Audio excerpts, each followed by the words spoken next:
Passons désormais au 9e article de notre credo, après avoir vu le Saint-Esprit et sa mission de sanctification dans nos âmes. Eh bien, nous passons au dogme, à notre article qui concerne la Sainte Église catholique. Et voici comment s'intitule l'article dans notre credo. Je crois à la Sainte Église catholique, virgule, à la communion des saints.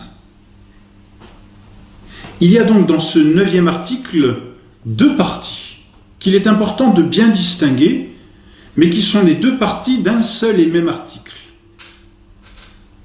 Je crois à la Sainte Église catholique, première partie, à la communion des saints, deuxième partie.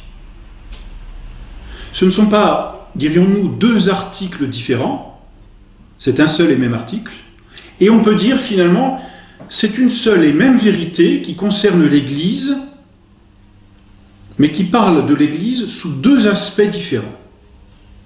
De sorte que nous allons être amenés à parler de l'Église catholique, et à l'envisager sous deux aspects qu'il ne faut pas confondre et qu'il faut bien ordonner, ce qui peut-être est difficile. Premier aspect, je crois à la Sainte Église catholique. Deuxième aspect, je crois à la communion des saints. Le premier aspect veut manifester l'Église comme société visible et hiérarchique, c'est-à-dire l'Église telle que nous la connaissons ici-bas, c'est-à-dire encore la réalité sociale à laquelle il nous faut appartenir pour aller au ciel. Je crois à la Sainte Église catholique. Ça, c'est la première partie. La deuxième partie, je crois à la communion des saints, connote ici une autre réalité de l'Église ou un autre aspect de l'Église qui est une réalité mystique. Communion des saints. Mais cette réalité mystique est comme le but, la fin à laquelle ordonne la première réalité sociale.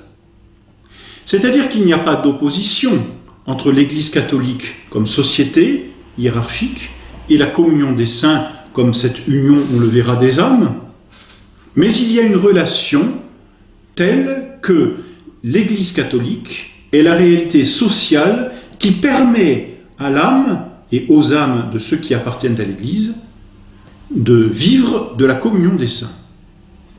Autrement dit, ici-bas et dès maintenant, l'Église est avant tout et nécessairement une réalité sociale à laquelle il faut appartenir pour ensuite jouir et vivre de la communion des saints qui sera éternelle au ciel.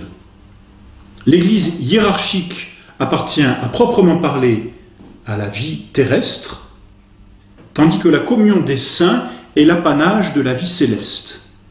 C'est pourquoi il ne faut pas confondre les deux aspects, ni même croire que ici-bas, l'Église est avant tout une communion. Et c'est l'erreur que l'on rencontre particulièrement au Concile Vatican II, dans le texte Lumen Gentium, qui sous-entend que l'Église est une communion. Avant d'être une communion, l'Église est d'abord une réalité sociale, hiérarchique. Et c'est cela qu'il nous faut d'abord étudier.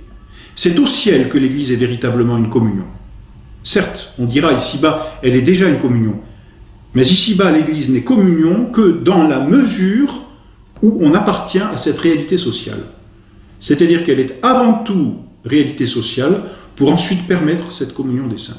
Il est important de vraiment bien distinguer ces deux aspects, de ne pas les confondre. Le bon Dieu, et notre Seigneur Jésus-Christ est Dieu, le bon Dieu respecte, si l'on peut dire, la nature humaine, non pas parce que c'est la dignité de l'homme, mais parce que c'est ainsi que Dieu a créé l'homme. Et Dieu a créé l'homme comme un animal naturellement politique, c'est-à-dire naturellement social. La grâce qui vient se greffer sur la nature, la grâce qui ne renie pas, ni même qui anéantit la nature, mais qui au contraire la prend telle qu'elle est, avec toutes ses virtualités, toutes ses puissances, toutes ses qualités, la grâce donc vient prendre la nature humaine dans sa totalité et l'élève à l'ordre surnaturel. Elle l'assume, la guérit et l'élève. L'homme est naturellement un animal politique. Le bon Dieu va respecter cette nature de l'homme de sorte qu'il crée l'Église comme société hiérarchique, en sorte que l'homme, même avec la grâce, continue d'être un animal politique, qui, c'est vrai, et on en reparlera, appartiendra à deux sociétés, à l'État, en raison du bien commun temporel, mais à une autre société, à l'Église, qui n'est pas simplement communion, mais qui est avant hiérarchie, et qui est l'Église catholique. L'Église communion est le but, la fin obtenue par l'Église catholique, par l'Église hiérarchie. Donc vous voyez, un seul article, je crois à la Sainte Église catholique, à la communion des saints, finalement une seule et même vérité, celle de l'Église catholique dans son ensemble, ici-bas et au ciel, un seul et même mystère, le mystère de l'Église catholique et le mystère finalement de notre sanctification et de notre accession à la béatitude éternelle, mais deux aspects bien distincts, bien différents, qu'il ne faut pas tendre à confondre. Voilà donc pour cet article, pour l'introduction à cet article sur la Sainte Église catholique, la communion des saints. Et donc nous allons étudier cet article d'abord en ce qui concerne la Sainte Église catholique, et c'est ce qui nous prendra le plus de temps, parce que c'est la réalité dans laquelle nous devons vivre ici-bas, et ensuite la communion des saints, qui elle sera l'apanage de notre vie éternelle, et donc cette partie de notre article nous prendra un peu moins de temps. Tout d'abord, il faut nous pencher sur cette réalité de l'Église catholique. Alors, quand on parle d'Église, ou quand on emploie le mot Église, il a plusieurs sens, nous le savons. On entend par Église, n'est-ce pas, souvent le local, le lieu matériel, la construction, si l'on veut, dans laquelle les fidèles se réunissent pour prier, pour assister à un office, pour rendre un culte à Dieu. On entend aussi par Église dans un sens plus large, et c'est ce qu'on peut lire dans les textes de la Bible, eh bien l'ensemble des fidèles d'une contrée va dire à l'église de Laodicée, peut-on lire dans l'Apocalypse, ou l'église de Lyon, l'église de Paris. On entend ici comme un diocèse, si vous voulez.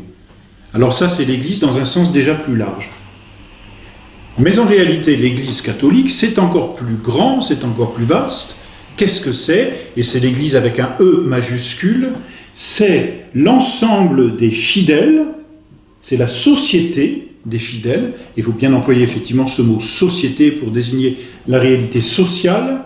C'est donc la société des fidèles qui professent la même foi, qui participent au même sacrement et qui obéissent au pasteur légitime. Donc trois choses: unité de la foi, nous le reverrons, réception des sacrements, des mêmes sacrements, même foi, même sacrement, et obéissance au pasteur légitime. Qu'est-ce que l'on veut dire par là? On veut bien montrer par là que l'Église est une société hiérarchique. Elle n'est pas un magma de simples fidèles qui pourrait, s'amonceler d'une façon plus ou moins, disons, démocratique. Elle est une réalité sociale, avec à la tête un chef, le pape, qui commande à l'univers entier, nous le reverrons, et puis qui est entouré d'évêques. Voilà donc pour ce qu'est l'Église catholique, une société hiérarchique, composée finalement d'une autorité qui gouverne, qui enseigne, et de l'autre côté, d'un peuple qui est gouverné et qui est enseigné. C'est l'Église catholique.